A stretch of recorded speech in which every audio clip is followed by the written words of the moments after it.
l'intérêt de personnaliser la boisson, c'est tout simplement de créer une expérience client unique et tout simplement de faire revenir le client chez vous parce qu'il n'y a que chez vous qu'il arrive à faire cette boisson. Donc oui, clairement, c'est une expérience positive et on voit qu'on a plus d'attachement à la marque grâce à cela. Sur la boisson café, on voit un taux de prise plus important et des clients qui ne venaient pas avant, qui viennent chez nous tout simplement parce que la boisson dans un gobelet en carton pouvait avoir un certain goût, surtout au niveau du café, et clairement une meilleure performance, c'est une certitude. Et nous avons aujourd'hui remporté le Stacking d'or pour la gamme Raybox que vous voyez ici.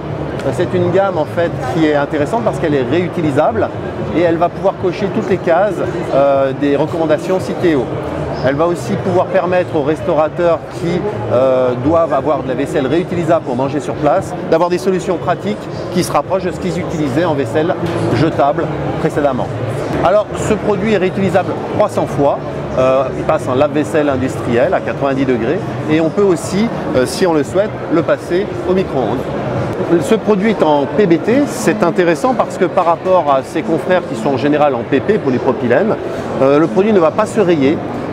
Il ne va pas laisser d'odeur et puis vous allez avoir un produit qui sera réellement supérieur à ce qui est sur le marché aujourd'hui. Une fois qu'on a terminé son cycle de vie, nous le récupérons et nous le recyclons.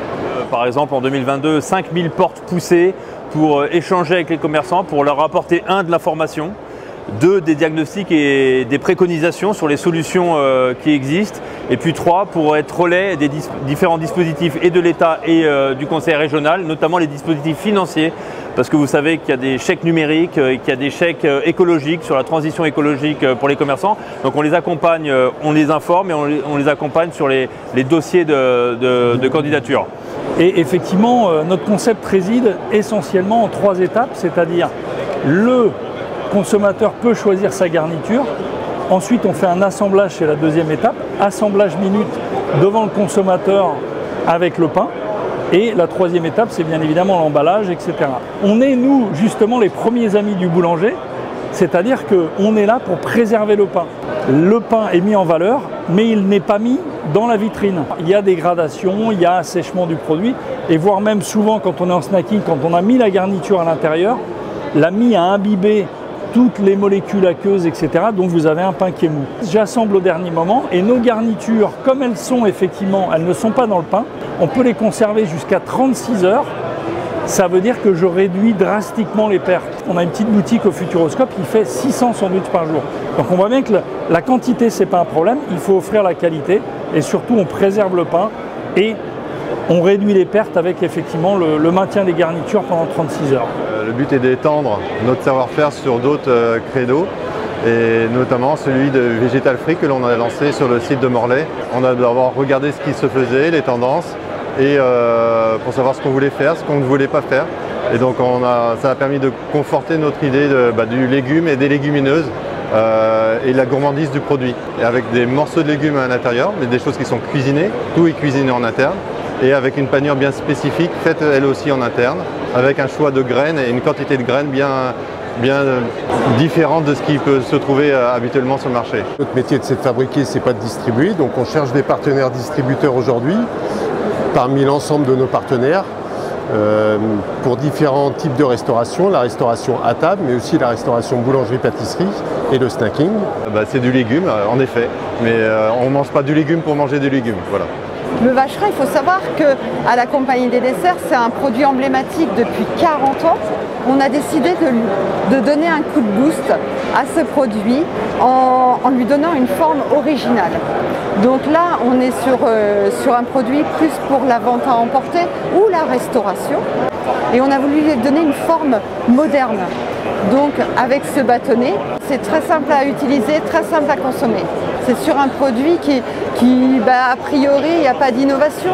Si, nous sommes très fiers d'avoir The Snacking d'or parce que en plus c'est le coup de cœur de la rédaction. Ça veut dire que c'est un produit qui a fait l'unanimité et qui est sorti du lot. Abbé Maury, spécialiste de la levure et des ingrédients de panification. C'est notre cœur de métier qu'on distribue largement chez les artisans boulangers. C'est vraiment notre métier de base. On a mis au point un produit fini qui est la Scrocchiarella.